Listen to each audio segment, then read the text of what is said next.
Buenas noches, bienvenidos.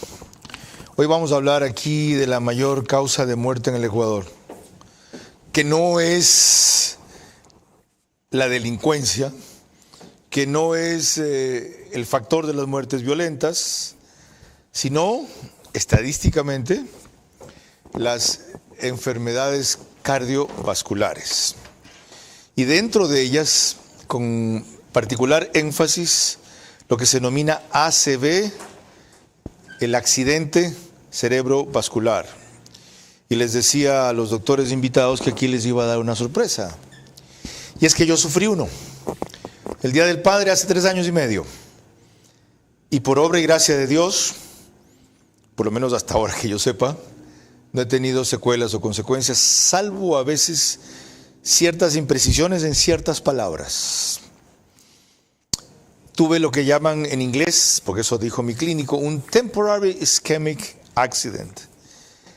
Al atorarme, tosí muy fuerte, tosí mucho rato, no lograba expectorar un pancake que se me quedó aquí muy chiquito. Mi hijo dijo, levanta el brazo izquierdo, papi, lo levanté y es lo último que recuerdo.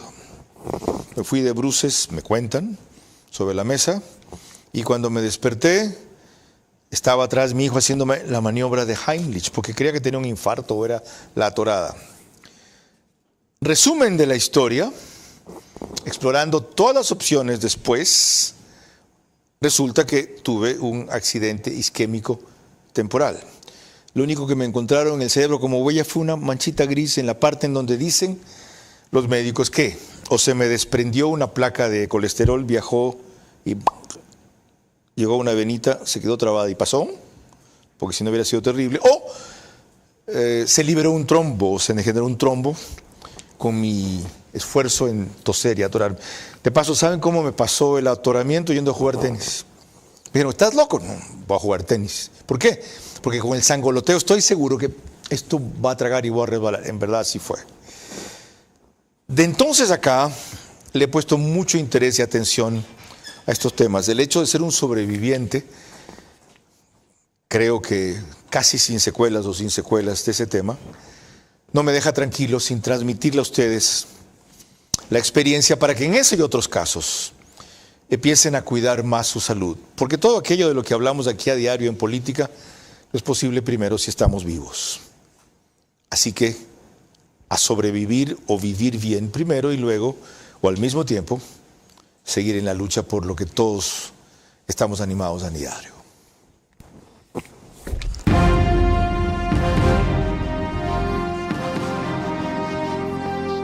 Este es Vera a su manera. Un comunicador que desde 1975 ha sacudido la televisión con formatos y estilos polémicos, sin ocultar sus simpatías ni jactarse de objetividad, pues el periodismo de opinión siempre asume una posición. Bienvenidos a coincidir o discrepar con Vera a su manera. Opinión con propósito. Democracia.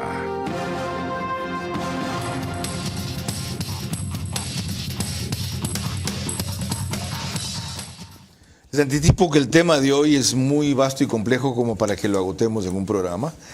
Haremos una serie, posiblemente algún rato, quizá una semana.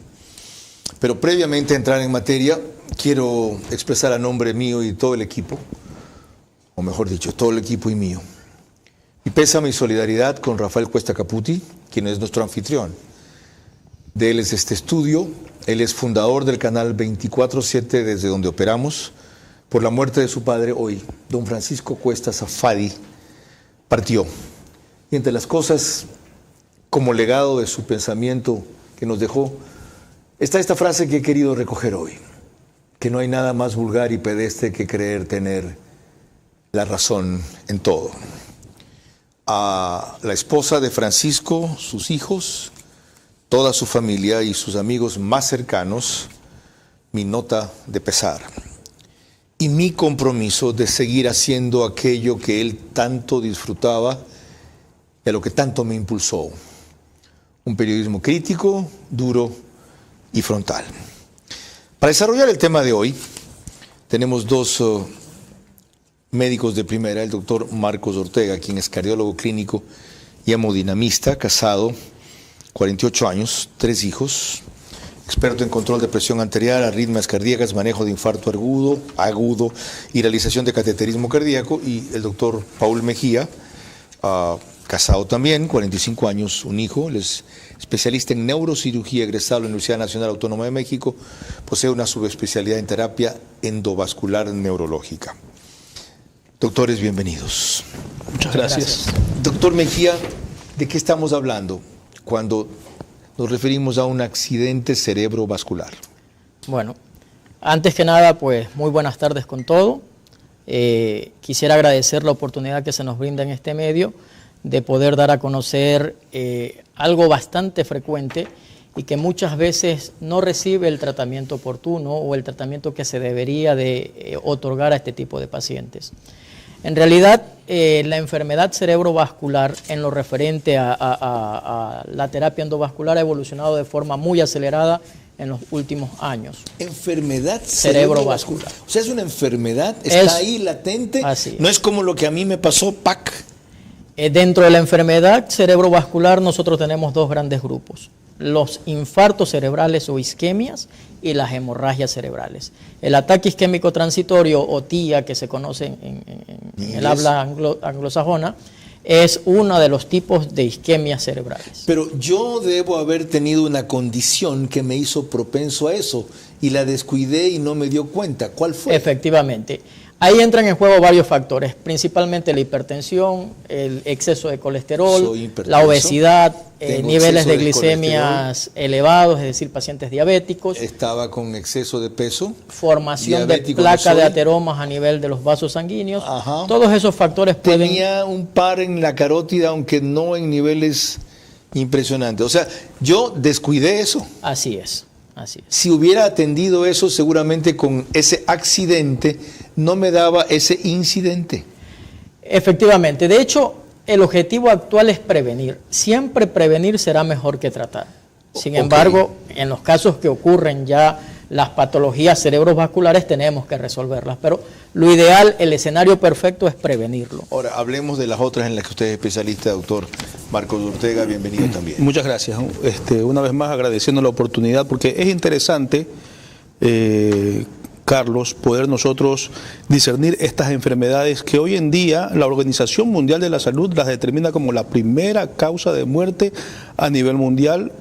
Las enfermedades cardiovasculares. También lo son a nivel mundial, no solo exactamente, en Ecuador. No, es a nivel mundial. Inclusive yo me atrevería a decir que en el tiempo que nosotros estuvimos en esa crisis de pandemia, muchos de los pacientes que fallecieron fueron por problemas cardiovasculares, ya que no tenían cómo ir o la posibilidad de poderse hacer atender en los centros de salud a los cuales ellos ya estaban siendo referidos. Okay. Y ahondando un poco más en relación a la enfermedad de lo que ya mencionó Paul, efectivamente, el derrame cerebral, que comúnmente nosotros lo conocemos al accidente cerebrovascular, es debido a que muchos de los pacientes que tienen problemas de la presión alta, que son diabéticos, que tienen colesterol alto, no saben que son portadores de esta enfermedad. Ajá.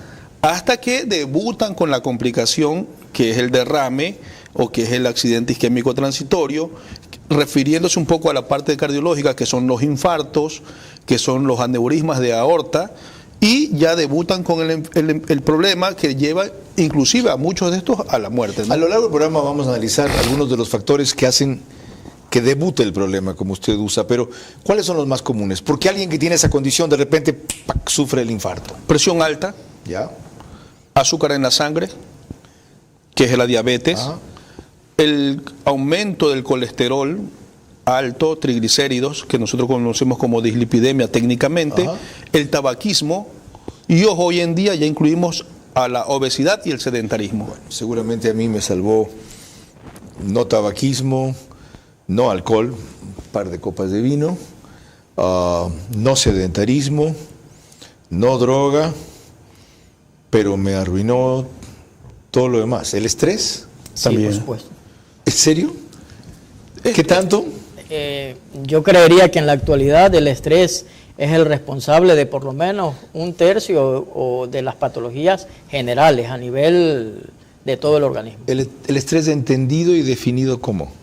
El estrés que vivimos actualmente es un estrés más social. Es la presión que imprime la sociedad sobre los individuos. Ajá.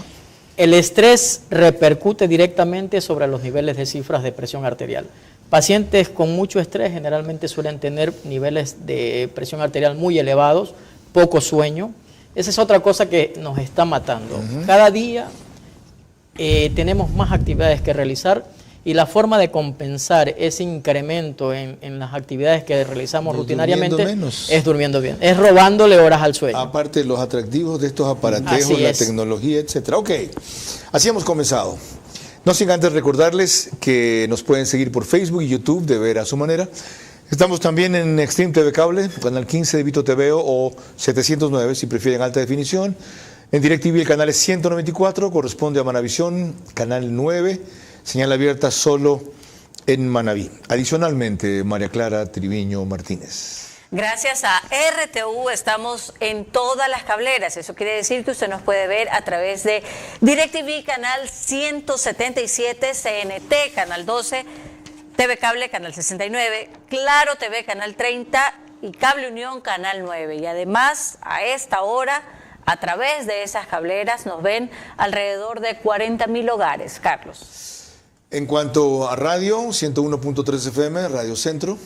En audio y en imagen para sus plataformas digitales, Candela con K, 89.3 FM en Puerto Viejo para todo Manaví, La Bonita del centro del país en Riobamba, también 89.3 FM para Chimborazo, Cotopaxi, Tungurahua, y en Quito, 101.7 FM Radio Sucesos, líder en información en la capital de la República. Ahora vamos a revisar lo que corresponde a un aneurisma de aorta. Los gráficos primero. Correcto, vamos con los gráficos. ¿Ok? No sé si te di o no los datos, disculpa. A ver, vean primero de funciones por enfermedades en el 2020-2021. Claro, fue tiempo de pandemia, pero los hombres fallecen más que las mujeres por estas patologías. Enfermedades cardiovasculares. Hombres son las columnas de la izquierda, que no sé por qué ahí aparecen en verde y acá en celeste, está descalibrada esa vaina, el monitor. Ve. ¿Ok? ¿O es daltónico el aparato? Sí, siendo que son, ya ves, son colores distintos. Sí, ok, gracias. Y lo otro, las mujeres van más a consulta cardiovascular pero los hombres mueren más. Ahí pueden ver atenciones por enfermedades cardiovasculares en el Ecuador y sus variaciones. Si más adelante les puedo contar cuántas llamadas por emergencias cardiovasculares recibe el 911, se van a quedar asombrados. Ahora sí. Disculpa, lo que tú nos planteabas. Perfecto. Con respecto al programa y al tema que estamos analizando esta noche, vamos a revisar en este momento lo que corresponde a un aneurisma de aorta, mientras uno de nuestros invitados pues describe lo que vamos a ver en imágenes. Explíquenos qué es lo que estamos viendo allí. El monitor para acá, por favor. ¿Qué es eso? Ya, si ustedes observan ahí, nosotros estamos viendo la aorta abdominal. La aorta es una arteria muy importante en nuestro organismo, que es la que abastece a todos los órganos la oxigenación por medio de la sangre que recorre por ella, ¿Esa ¿no? cosa oscura gris que la se cosa ve? oscura que nosotros estamos viendo ahí, esa es la aorta, ¿no? Entonces, ¿qué es lo que pasa aquí? Se ha formado un sáculo, como una vejiga, un globo, si ustedes lo ven ahí, luego del nacimiento de las arterias renales, y este tipo de enfermedad es una enfermedad prácticamente mortal. Hoy en día nosotros estamos con programas que tratan de detectar de manera oportuna el aneurisma de aorta, porque si ven ustedes esto en un momento por tensión arterial alta o por cualquier otro mecanismo, se revienta, por así decirlo, para nosotros entender, le causa la muerte al paciente. El aneurisma es lo que se veía hoy como un globito, como un hinchazón. Como un hinchazón, exactamente. ¿Esto qué quiere decir? Que la pared del vaso se ha vuelto laxa y hace que en medio de sus paredes se forme otra vía alterna y hace que se forme esa formación, valga la redundancia, sacular. ¿Y por qué se revienta? ¿Por qué se forma el aneurisma? ¿Por qué se forma el aneurisma? Sí. Por presión alta. ¿Sí? ¿Ya? Eso hace que aumente el nivel de presión estrés. alta no controlada. Exactamente. Okay. ¿No? ¿Y por qué se llegaría a reventar? Porque ya la presión es sumamente alta, lo que hace que esa pared no aguante más y esta pueda estallar. O incluso, como son diagnósticos accidentales, estos pacientes pueden tener un accidente de tránsito, es increíble que esto ocurra, y golpearse a nivel abdominal o un golpe abdominal hace que esto estalle una y cosa cause más. la muerte del paciente. De lo que he oído, los porcentajes de supervivencia cuando alguien tiene un aneurisma son muy bajos. Y si sobrevive la persona queda con lesiones muy severas. Lógico, queda con lesiones muy severas porque nosotros estamos hablando de que es una arteria tan importante que irriga, en este caso, toda la economía del organismo. Ustedes son muy pelados. Ustedes seguramente no nacían en 1979 o qué edad tenían. No, yo tenía 2 años. Usted uno, ya ve. Yo 3 años. Ok, les cuento. En el Congreso de entonces, el doctor Manuel Córdoba Galarza, hijo de Andrés F. Córdoba, el famoso Yuro Córdoba, era uno de los asambleístas, diputados en esa época, más connotados de la izquierda democrática. Dando un discurso, murió por un aneurisma cerebral. ¡Pac! Fulminante. Siguiente caso, María Clara. Ahora, de la misma manera que lo hicimos hace unos instantes, revisaremos en esta ocasión lo que es una estenosis de válvula aórtica. Por supuesto, tendremos también la descripción de las imágenes que veremos a continuación. Vamos a ese caso. ¿Qué están haciendo ahí? Nosotros estamos ahí armando ya el equipo, el aparataje que necesitamos para poder tratar eso que estamos viendo ahí, que es una estenosis de la válvula aórtica, y en este momento estamos implantando una prótesis a ese nivel para que este problema de estrechez que hay a nivel de la válvula pueda ser resuelto de manera efectiva y oportuna. ¿Por qué se estrecha la válvula? Ahí vamos. Esa pregunta, Carlos, ha sido muy interesante porque yo escuché al inicio de toda esta conversación acerca de los antecedentes, inclusive de los tuyos, en los cuales mencionas la presencia del colesterol. Esta enfermedad, para que las personas que nos están acompañando puedan tener conocimiento, es una enfermedad adquirida en el corazón. Y se la adquiere a partir de generalmente de los 60 años en adelante. ¿Por qué? Porque las abundantes placas de colesterol que nosotros formamos en nuestro organismo y no las controlamos con el medicamento, hacen que la válvula se estreche, impidiendo que el flujo de sangre que está dentro del corazón pueda ir inclusive hacia el cerebro, hacia las propias arterias. ¿Qué es ese hilito finito, delgadito, como ya, hilo? Ese hilo fino que nosotros estamos viendo ahí es un catéter que está entrando directo al corazón, y si ustedes ven, estamos inflando el globito y luego ya está la prótesis colocada a nivel de la estrechez de la válvula aórtica. La prótesis es una especie de mallita que se ve ahí, como si fuera tela metálica. Sí, exactamente. Y hay algo que vale la pena recalcar aquí, que muchos de estos pacientes que tienen estrechez de la válvula aórtica pueden hacer muerte súbita. Son aquellos pacientes que están en la fila del banco o están caminando o en el momento en que están teniendo su siesta, no se levantan más. Okay. Hacen muerte súbita debido a la estrechez de la válvula aórtica. ¿Qué determina la urgencia de tratarla, de enseguida hacerle cateterismo y colocarle el stent? Los síntomas principalmente síncope, que son los desmayos, ¿Ya? angina de pecho, que es el dolor fuerte en el pecho, ¿Ya? y pacientes que se ahogan, caminan y comienzan a sentir ahogo al caminar o al hacer actividad física sencilla, como es decir, caminar 1 piso, 2 pisos. Ya ellos debutan con esta sintomatología y nosotros rápidamente lo que hacemos es, con el examen clínico, con el electrocardiograma y con un ecocardiograma, nosotros podemos llegar a la determinación de esta patología. Ok. Con las áreas de especialidad del doctor Mejía vamos a volver en breve. Además, María Clara. Así es, al regresar en el siguiente bloque dejaremos de hablar de la aorta, pero pasaremos a revisar 2 temas de tanta importancia como la anterior, y estamos hablando del cateterismo con stent de infarto y también la cardiopatía congénita. Nadie, a ninguna edad, nadie debe descuidar su corazón, subestimar su buena condición física, ignorar síntomas preocupantes y saber cómo actuar ante una emergencia cardíaca. Chequearse es una rutina que salva vidas y ahorra gastos. Espero que les esté fascinando el programa tanto como a mí, por haber sido un sobreviviente, pero tómensela en serio. Ustedes pueden ser también una víctima. Ya, no descuiden su salud y sobre todo la necesidad de exámenes periódicos a cualquier edad, aunque sean asintomáticos. Cuando me descubrieron la hipertensión, que era hipertenso hace 7 años, mi pregunta típica al médico: ¿y por qué no he tenido síntomas? Me dice: ¿por qué crees que esto se llama the silent killer? Este es el asesino silencioso. Esto no produce síntomas hasta cuando es muy tarde. Ok. Doctor Paul Mejía, ¿qué son los aneurismas cerebrales? Bueno, los aneurismas cerebrales son pequeñas dilataciones que se encuentran localizadas en las arterias del cerebro. Como habló mi compañero hace un momento, también pueden haber aneurismas en otra parte, especialmente en la aorta, que tienen una alta tasa de mortalidad.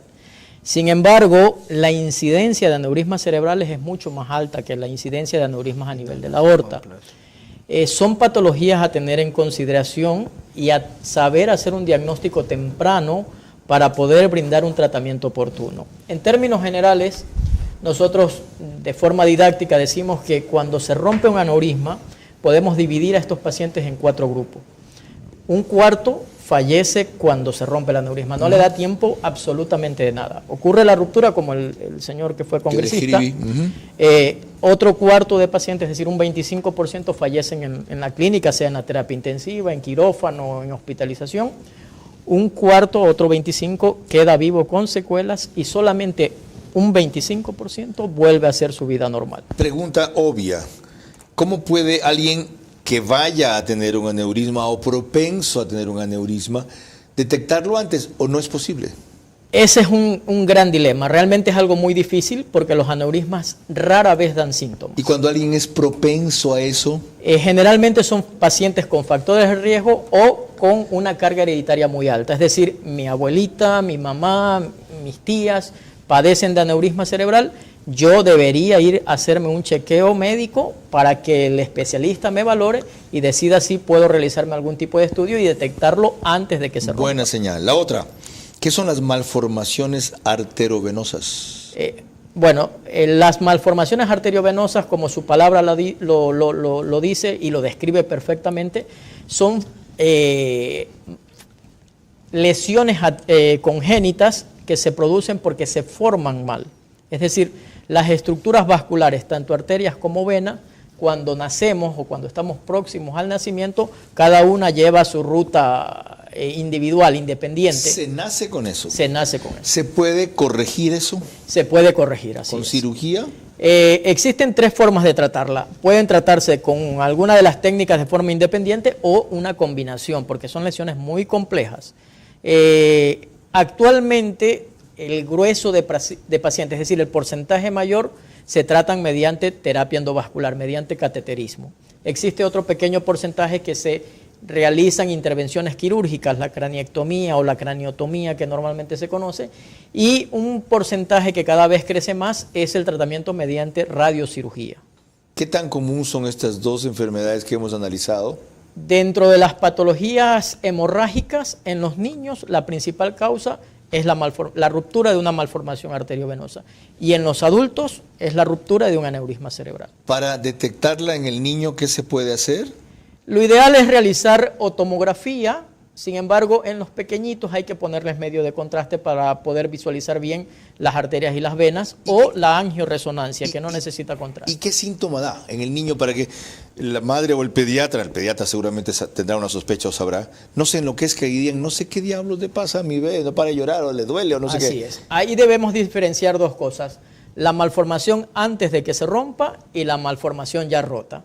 Antes de que se rompan, una de las formas más frecuentes de manifestarse son dolores de cabeza frecuentes, crisis convulsivas o déficit focales. Es decir, doctor, yo veo que mi hijo mueve menos la mano izquierda que la derecha, o la pierna izquierda que la derecha, o se tropieza con mucha frecuencia, o se va de lado al caminar. ¿Ya?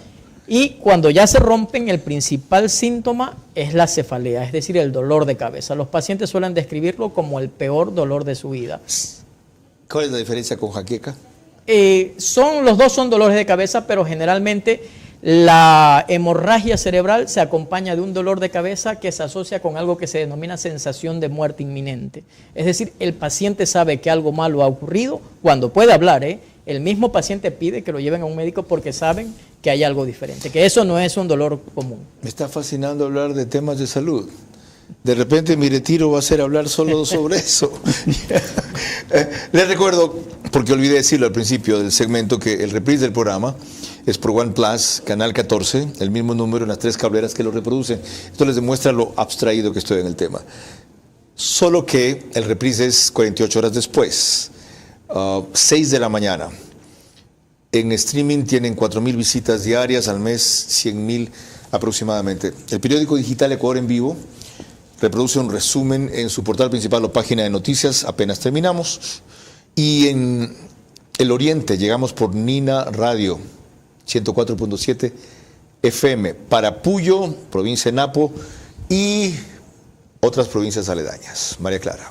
Cuando volvamos, más elementos de análisis sobre los accidentes cerebrovasculares. Nadie, a ninguna edad, nadie debe descuidar su corazón, subestimar su buena condición física, ignorar síntomas preocupantes y saber cómo actuar ante una emergencia cardíaca. Chequearse es una rutina que salva vidas y ahorra gastos. Estamos de regreso y les recuerdo que la señal de Macro Digital Televisión usted la puede ver a través de los siguientes cableoperadores: CNT Play en todo Ecuador y Galápagos, 11 Play también en todo Ecuador y Galápagos, Colorados Visión en la provincia de Santo Domingo de los Áchilas, Supercable Macará, provincia de Loja, y Valle Visión Play en la ciudad de Quito. Y en Estados Unidos también nos puede ver a través de la aplicación Roku. Con esta plataforma se conectan alrededor de 12 a 15.000 hogares a esta hora para ver nuestro programa. Y continuando con el tema que nos reúne esta noche, que es sobre los accidentes cerebrovasculares, vale recapitular lo que hemos estado hablando, aunque ya se ha hecho esa definición aquí algunas veces. Recordemos lo que un especialista experto en neurología, como lo es el doctor Patricio Córdoba, define como un accidente cerebrovascular. Esto lo hizo para una entrevista de Salud al Día. Cuando hablamos de el accidente cerebrovascular o llamado evento cerebrovascular, tenemos que tener en cuenta que tenemos dos grandes enfermedades. La primera es aquella en la que un coágulo, un trombo, tapa la circulación sanguínea cerebral. Por ende, la cantidad de sangre que va desde el corazón a través de las arterias hacia el cerebro deja de fluir. Y el otro grupo de derrame cerebral comúnmente conocido o evento cerebrovascular es la hemorragia cerebral, en la cual en cambio una arteria, un vaso sanguíneo de la cabeza se rompe y en cambio se produce un sangrado a nivel cerebral. Se cree que hasta un 30% de los pacientes con infarto cerebral van a morir, y mientras que los de hemorragia cerebral hasta un 50% dentro de los primeros 3 meses. Compartí esta definición nada más para preguntar si usted tiene algo que añadir o corregir de lo que explica el doctor Córdoba. No, ha sido muy didáctico. Efectivamente, la enfermedad cerebrovascular tiene dos grandes grupos, que son los infartos y las hemorragias. Ok, veamos una segunda definición de él, porque esto es lo que más interesa al público. En efecto, en otro extracto, el mismo doctor Patricio Córdoba, especialista en neurología, se refiere en esta ocasión a lo que a su juicio son los síntomas del infarto cerebral.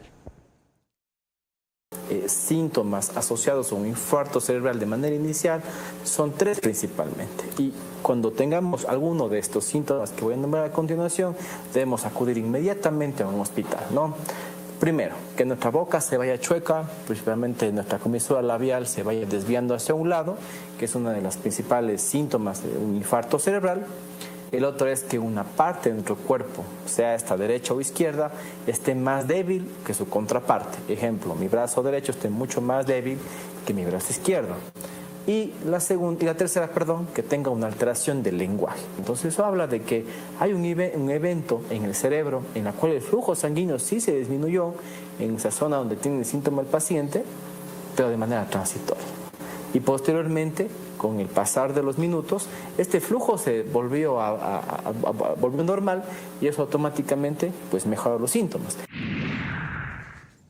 De la información que averiguaba, me sorprendió encontrar que hay quienes dicen que los síntomas pueden aparecer tan pronto como un mes antes, y sin embargo algunos de los pacientes los ignoran. ¿Es correcto?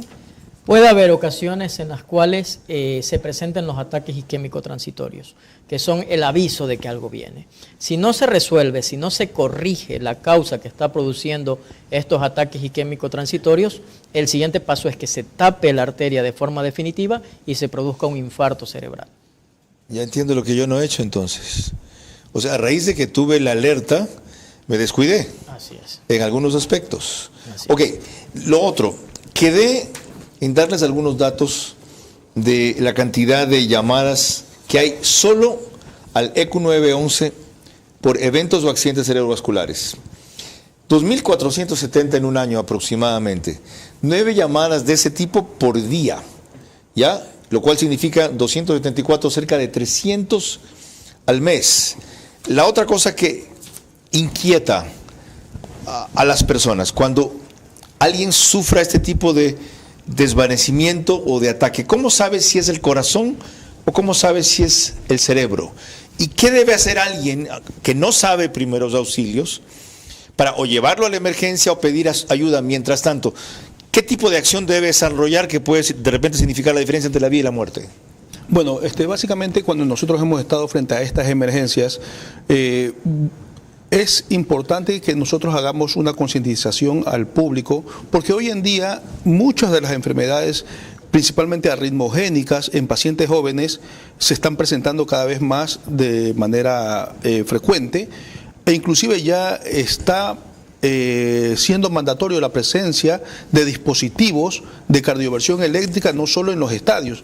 No sé si nosotros recordemos, muchos de los deportistas han tenido este tipo de eventos en la cancha, y muchos de ellos han muerto por no tener estos dispositivos en el estadio. Que son estos aparatos que les conectan y les dan shock. Entonces, hoy en día ya encontramos también, es obligatorio tener en los centros comerciales, tener en aeropuertos inclusive, para poder evitar este tipo de fatalidad en estos casos. Una persona que se encuentra con eso, y puede ser cualquiera de las dos cosas, un accidente cerebrovascular o un infarto, porque cuando la persona cae y se desvanece no puede saber por cuál de las dos cosas es. ¿Qué hace si no es médico? ¿Mueve al paciente, lo deja quieto, llama a un médico? ¿Qué hace? Depende, porque cuando han sido por problemas de tipo cerebral, la presentación es muy diferente a cuando es de tipo cardiológico. ¿Cómo es cuando es de tipo cardiológico? Cuando es cerebral, veo que inclusive los pacientes han llegado a tener crisis convulsivas en muchos de los casos. Y cuando es cardiológica, prácticamente este paciente, nosotros vemos que es un paciente que ha dejado de sus signos vitales presentarse, es decir, no hay pulso. Ni siquiera convulsiona. Exactamente. Ok. Como les dije, no esperen que agotemos todas las aristas de estos fascinantes y complejos temas en un programa. Haremos varios y posiblemente algún rato toda la semana sobre enfermedades cardiovasculares. No para alarmarlos, para advertirlos. María Clara. Precisamente en el siguiente bloque, al volver, veremos que estos eventos cerebrales pueden afectar ahora a pacientes muy jóvenes, incluso a bebés. Nadie a ninguna edad, nadie debe descuidar su corazón, subestimar su buena condición física, ignorar síntomas preocupantes y saber cómo actuar ante una emergencia cardíaca. Chequearse es una rutina que salva vidas y ahorra gastos. Estamos en los estudios 24/7 y eso significa que usted nos puede ver a través de Extreme TV Cable, Canal 3, Claro TV, Canal 9, en Divinet, Canal 12 y también en Data MS Televisión, Canal 99. Ahora, volviendo al tema que nos reúne esta noche sobre los accidentes cerebrovasculares, veremos que además los infartos cerebrales pueden ocurrir en los bebés incluso antes de que las madres den a luz. El médico neurólogo Nelson Maldonado lo expresa de la siguiente manera en una entrevista para FM Mundo. Los infartos cerebrales pueden ocurrir inclusive en los bebés antes de que las mamás den a luz. Entonces los bebés pueden nacer con un infarto cerebral, los niños pueden tener, es mucho más raro. Hay otro tipo de enfermedades que causan esto. Los niños usualmente no tienen presión alta, la mayoría no tienen diabetes, hay otro tipo de diabetes que tienen los niños, pero pueden tener enfermedades de la sangre y pueden hacer estos infartos. Existe un tratamiento para los infartos cerebrales. Entonces un tema es la prevención. Tenemos que prevenir que no pasen. Pero si es que ya pasan, es una enfermedad que se llama tiempo dependiente. Cada minuto que pase, que nosotros tengamos un coágulo que no deje pasar esa sangre a las neuronas, se mueren más o menos 2 millones de neuronas. Porque tenemos medicaciones para poder romper estos coágulos o tenemos procedimientos en los cuales podemos subirnos hasta las arterias del cerebro y retirar los coágulos, pero solo podemos hacerlo las primeras horas. Las primeras 4 horas y media más o menos, pero independientemente de la hora máxima. Cada minuto se pierden 2 millones de neuronas, por lo que es indispensable saber los síntomas para poder ir inmediatamente a un hospital. Esto es antecedente de lo que justamente queríamos tratar ahorita con el doctor Paul Mejía. Decía él que normalmente cuando hay un síntoma vinculado con el corazón, la reacción es inmediata, dolor fuerte, opresivo del pecho, etcétera, a emergencia. ¿Por qué no se hace lo mismo? ¿Qué pasa cuando hay uno vinculado con un problema del cerebro? Bueno, básicamente el problema radica en la falta de información. La sociedad, la población en general suele asociar el dolor en el pecho con un infarto y por ende una muerte inmediata si es que no me trato. En la manifestación neurológica los síntomas son muy diversos. Como bien lo explicaba el doctor que me antecedió, pueden haber alteraciones en la movilidad de alguna parte de nuestro cuerpo, desviación de la comisura labial, alteraciones en el entendimiento o en la emisión del lenguaje. ¿Qué es lo que suele pasar? Generalmente el paciente primero acude con la vecina, con el amigo, con el primo, se le suele dar algún tipo de medicamento. Si el problema es porque no mueva alguna parte del cuerpo, les suelen dar masajes, terapia y cosas así. Esos minutos u horas son que se tienen son preciosos. Son sumamente valiosos. Okay. Como bien lo dijeron, nosotros como intervencionistas, como médicos especializados en realizar procedimientos endovasculares, tenemos ciertas sustancias y ciertos métodos mediante los cuales podemos destapar una arteria, siempre y cuando se haga en una forma temprana. Generalmente el infarto que pasa de las 12 horas es muy poco o nada lo que podemos hacer. Enseguida entraremos más en lo cardiológico, María Clara. Así es, precisamente el cardiólogo de los miércoles, como lo llama nuestro director Carlos Vera en sus participaciones en el programa del día, la noche de Radio Centro, al doctor Luis Alberto Gómez. Hace pocos meses él trató un caso que se ha vuelto bastante general en el deporte mundial y también nacional, sobre todo tras el súbito fallecimiento del arquero de Barcelona, Justin Cornejo, con solo 20 años de edad. Esto es los accidentes cerebrovasculares en deportistas. Deportistas amateurs, ¿cuándo es peligroso competición? Y deportistas amateur, ¿cuándo en general es peligroso? Dele, doctor. Bueno, primero, ¿los deportistas están propensos a tener arritmias? Es la primera pregunta que tenemos que responder. Sí, los deportistas están propensos a sufrir arritmias. El corazón aumentará de tamaño en la medida en que tú le des actividad física. Esta actividad física tiene un límite y, ojo, atentos, porque hay que medir el espesor del corazón para que los deportistas de alto rendimiento sean adecuadamente controlados. Qué interesante. ¿Hay relación entre lo uno y lo otro? Exacto. Y de hecho, te comento que el límite del grosor, cuando se supera, hay arritmias y el deportista tiene que desentrenar cuando ya hay arritmias potencialmente. Muchos deportistas amateurs comienzan a inscribirse en deportes de alto rendimiento, 20K, 40K, digamos, y esto conlleva a cierta capacidad que no se tiene normalmente, que es un entrenamiento aeróbico constante. El deportista de alto rendimiento hace una actividad física extenuante y entrena su respiración. Okay. Para que en cada ejercicio respiratorio su frecuencia cardíaca baje. El doctor Marcos Ortega es también un especialista en arritmias cardíacas, como dijo al principio. ¿Qué hacer con los deportistas jóvenes, como el caso de Justin Cornejo que mencionábamos? De paso, no tengo una versión clara de qué fue lo que realmente terminó sucediendo con él, para evitar que, no por ser jóvenes, ser un deportista en buenas condiciones, sin necesidad de estar en circunstancias extremas, tenga de repente una muerte súbita como esa. Ya, hay que definir una cosa y creo que sería bueno dejarlo claro, Carlos, que me parece que lo del arquero del Barcelona fue un aneurisma cerebral, que es lo que le quitó la vida al joven. Y sí, hoy en día la mayoría de pacientes, de personas de ejercicios o de deportes de alto rendimiento, tienen que ser chequeados con un electrocardiograma.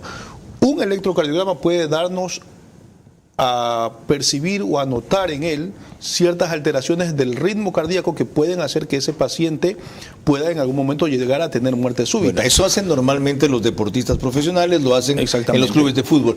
¿Quiénes deben hacerlo también sin que sean eso? Por ejemplo, los que habitualmente, sin de ser deportistas profesionales o aficionados, trotan maratones, medios maratones. ¿Qué es lo que nosotros recomendamos?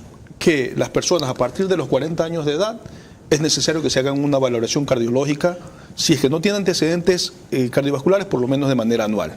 Y aquellos pacientes que están involucrados en el deporte, sería bueno que lo hagan con acompañamiento médico. Generalmente nosotros esto lo hemos estado haciendo en pacientes que tienen factores de riesgo como es la presión alta. A esos pacientes nosotros les tenemos que dar una carta de liberación para que puedan hacer cualquier tipo de actividad física que ellos demanden. ¿Qué es carta de liberación? Decir que ellos están aptos para poder hacer cualquier tipo de ejercicio físico. ¿Y cuándo se da una carta de liberación? Cuando es un paciente que es hipertenso, que es diabético, generalmente, porque hay que recordar que la presión arterial, cuando nosotros estamos haciendo actividad física, principalmente la presión arterial sistólica, tiende a aumentar su valor. ¿Pero a qué lo han sometido ustedes? ¿A qué tipo de prueba de exámenes? A una prueba de esfuerzo, para darle esa carta de liberación. A una prueba de esfuerzo principalmente. ¿Con ecoestrés? No. El ecoestrés es cuando ya tiene otro tipo de sintomatología. Ok. Pero la prueba de esfuerzo es simplemente para nosotros poder valorar la capacidad funcional. La trotadora, la caminadora, 20, 30 minutos. ¿No? Pero ya nosotros vamos con un ecoestrés cuando ya estamos con otra sospecha diferente en relación a ese tipo de paciente que vamos a analizarlo, ¿no? Pero un paciente que está queriendo hacer actividad física, nosotros sí hablamos con ellos que es necesario poder hacer un tipo de examen cardiológico para poder estar tranquilos y seguros dentro de su gimnasio, ¿no? Nos quedan muy pocos temas, pero seguramente vendrán en el siguiente segmento y ustedes saben por qué. Cuando regresemos ya en la parte final de nuestro programa, mis preguntas para nuestros invitados centrales, sus últimas reflexiones y el comentario de nuestro director Carlos Vera. Nadie, a ninguna edad, nadie debe descuidar su corazón, subestimar su buena condición física, ignorar síntomas preocupantes y saber cómo actuar ante una emergencia cardíaca. Chequearse es una rutina que salva vidas y ahorra gastos. Parte final de este programa sobre un tema de salud que será mucho más recurrente en esta y otras especialidades ocasionalmente también, porque esto es preferentemente político, en Ver a su manera. Hoy, accidente cerebrovascular ACV. Cerramos con el rito habitual que ustedes conocen a cargo de María Clara Triviño Martínez. Gracias, Carlos. Corresponden las preguntas para nuestros invitados centrales, recordándoles que deben de ser respondidas en términos de sí o no. Las primeras preguntas son para el doctor Marcos Ortega. La primera para usted, doctor. ¿Los primeros auxilios oportunos a una persona con un accidente cerebrovascular pueden evitar que los daños o secuelas sean mayores, sí o no? Sí. La segunda. Hay personas que tienen más predisposición que otras a un accidente cerebrovascular sin que sufran necesariamente de una cardiopatía, ¿sí o no? Sí. La tercera y última para usted. ¿Diría usted que el corazón es el peor tratado del ser humano, sí o no? Sí. Muchísimas gracias. Ahora corresponden las preguntas para el doctor Paul Mejía. La primera para usted, doctor. ¿Una súbita emoción fuerte puede generar un accidente cerebrovascular, sí o no? Sí. La segunda, ¿un golpe repentino o caída que comprometa el cerebro podría generar un accidente cerebrovascular, sí o no? Sí. La tercera y última, ¿el consumo de pastillas anticoagulantes previenen la generación de trombos, sí o no? Sí. Muchísimas gracias. Carlos. A lo largo de toda la entrevista me ha intrigado ver, aparte de su nombre y especialidad, ese logo en su bata, ¿se dice bata? Sí. Ya, médica, ya, un mandil mejor, que dice Incarbasc. ¿Qué es eso? Bueno, Incarbasc es un instituto dedicado al tratamiento de las enfermedades cardiocerebrovasculares. ¿Con sede en? Estamos localizados en la Clínica Millennium, en la ciudad de Guayaquil. ¿Esa es parte de la clínica del doctor Tino Andade? También estaremos próximamente en la clínica del doctor En la de Tino San Andade. Borondón, el que veíamos ahí. Así es. Ok, ¿cuándo es próximamente? Estamos hablando en un mes. Pero entendía que esta es una clínica básicamente orientada a cirugía de estómago, a manga gástrica. Claro, lo que pasa es que hoy en día han demostrado estudios que el tratamiento de la obesidad puede mejorar en muchos términos los factores cardiovasculares, principalmente el temido azúcar en la sangre, que es la diabetes. Ya. ¿Usted es cirujano? Neurocirujano, así es. ¿Opera el cerebro? Opero el cerebro. ¿Con las manos? Bueno, con las manos, pero, Sí, pero previa usa- utilización de guantes, ¿no? Pero usa esta vaina de control remoto, ¿cómo se llama? ¿Usa robots? No. El Da Vinci, que es el robot Eso. para realizar cierto tipo de intervenciones quirúrgicas, en neurocirugía tiene un uso bastante limitado. ¿Cómo mantiene el temple, el control de una cosa tan delicada? Bueno, realmente eso se alcanza durante la formación. ¿Sí? La especialidad de neurocirugía es una especialidad de varios años, durante los cuales uno va adquiriendo el temple, la calma, el conocimiento básico que le permite sortear este tipo de... Ya. Y lo último, para el cardiólogo, ¿es cierto que uno se puede morir de amor? No. No. No. ¿Usted por qué? ¿Cómo sabe? Bueno, a no ser que sea debido al estrés que genera muchas sustancias que pueden aumentar la situación de descargas de sustancias que son sustancias adrenérgicas, que pueden ocasionar pues en el infarto. Ahí diríamos que sí, pero de amor nadie se muere. Ah, me uno. Soy un sobreviviente. En este caso sería no se muere de desamor. Bromas aparte, mil gracias a ustedes por su presencia, su versación y su orientación al público. Quiero cerrar reforzando lo que les dije al principio. Entre 2018 y 2022 en el Ecuador hubo un promedio de 247,000 primeras consultas y 1,5 millones de consultas subsecuentes vinculadas al Ministerio de Salud solamente sobre enfermedades cardiovasculares. 18 millones de personas murieron por enfermedades cardiovasculares en un año aquí.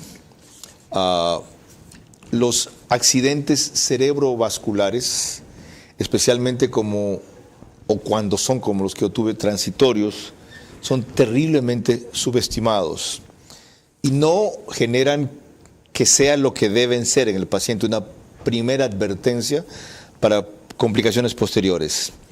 Casi 7 de cada 10 pacientes que acudieron a consulta por enfermedades cardiovasculares en este país en los últimos 5 años son mujeres. Esto solo para insistir en que no se vayan a descuidar respecto a su condición de salud en general y a las del corazón y los posibles síntomas del cerebro también en particular. Recordar la relación, como mencionaba el doctor Marcos Ortega al final, que hay íntimamente entre unas enfermedades y otras, que terminan todas repercutiendo entre sí, a veces juntándose incluso a la vez. Con más frecuencia que ahora, les recordaré, con la obligación que tiene ser un sobreviviente de una ACV temporaria, de un Temporary Ischemic Accident, la necesidad de cuidarse. Porque para los cambios que queremos promover en el país, la primera obligación es de estar vivos. La segunda recién entonces, ser productivos. María Clara. El día de mañana a las 22 horas estaremos tratando el reglamento del uso progresivo de la fuerza. Y nuestro invitado central será el abogado Héctor Vanegas. Por ahora, gracias por su gentil compañía. Que pasen buenas noches.